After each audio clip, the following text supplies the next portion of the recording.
Why is it so hard to do the little things that would improve my life?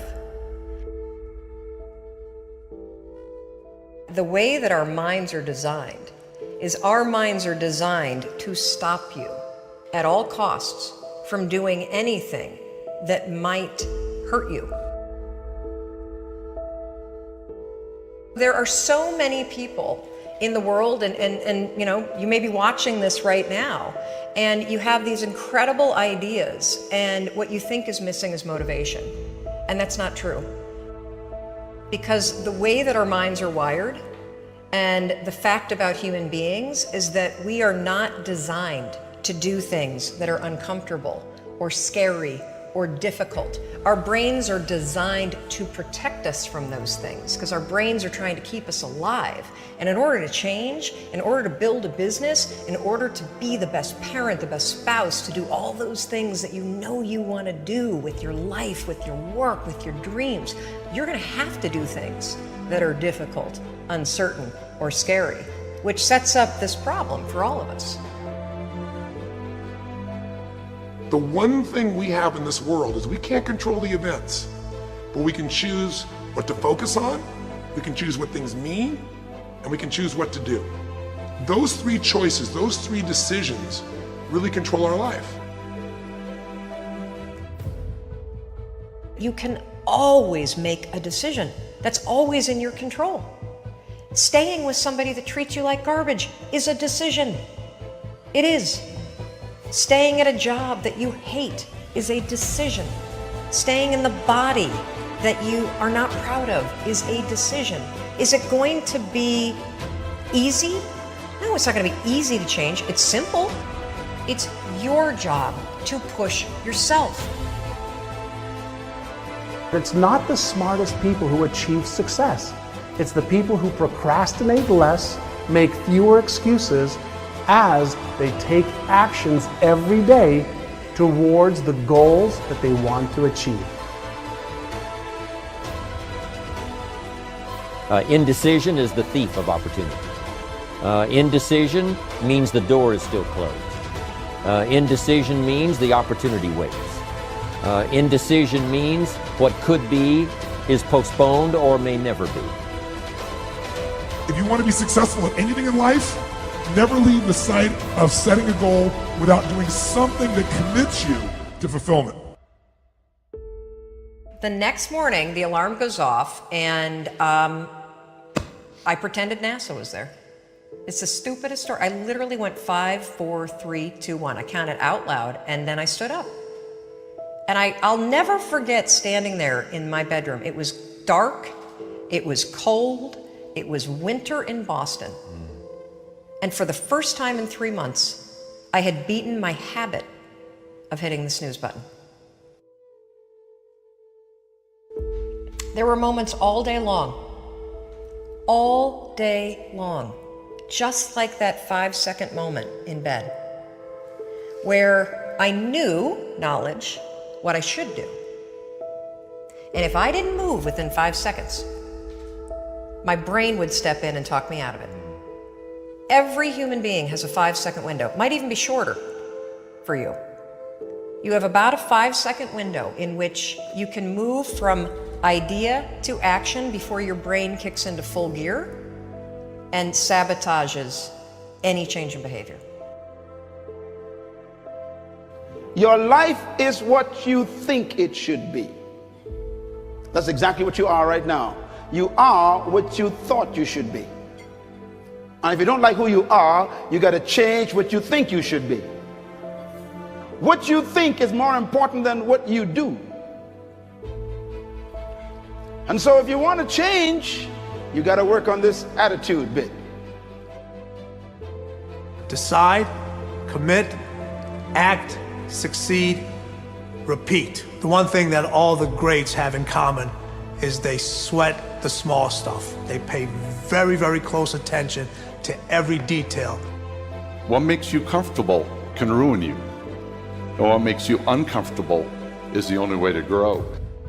What you are and what you become depends on how you use your time. The billionaire and the beggar both have 24 hours every day. The old and the young, the black and the white, the Indian and the Asian are all given the same amount of time every day. You cannot stop a day. You cannot stop an hour. But you can control how it will be used. Your life comes down to your decisions, and if you change your decisions, you will change everything. When you understand the power of a 5-second decision, and you understand that you always have a choice to go from autopilot to decision maker, everything in your life will change. You will be a different negotiator, you will be different in sales, you will be unstoppable in the gym, because you will realize the amount of garbage that you put in the way of your hopes, of your dreams, of your potential, of your confidence, of your courage. Everything comes down to the decisions that you make. Take ownership. Take extreme ownership. Don't make excuses.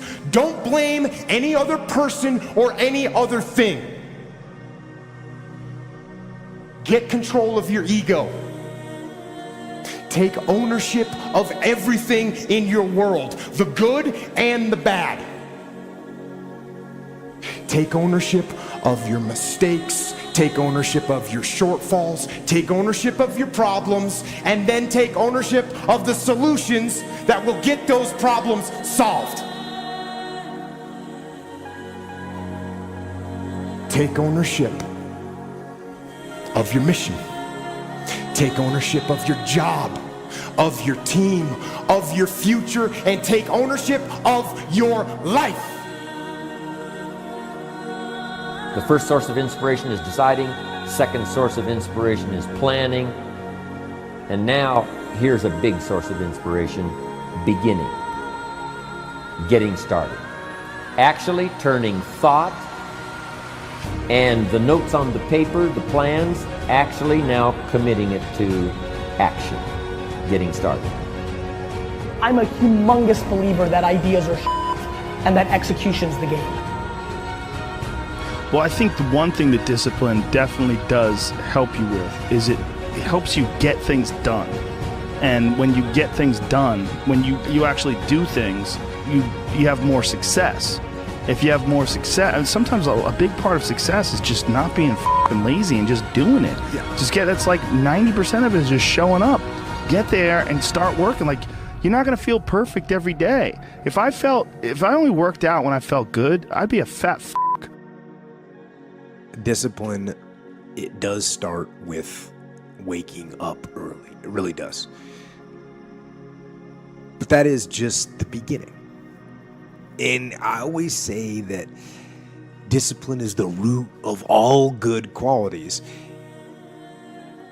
But you have to absolutely apply it to things outside of just waking up early. It's everything. It's working out every day, making yourself stronger and faster and more flexible and healthier.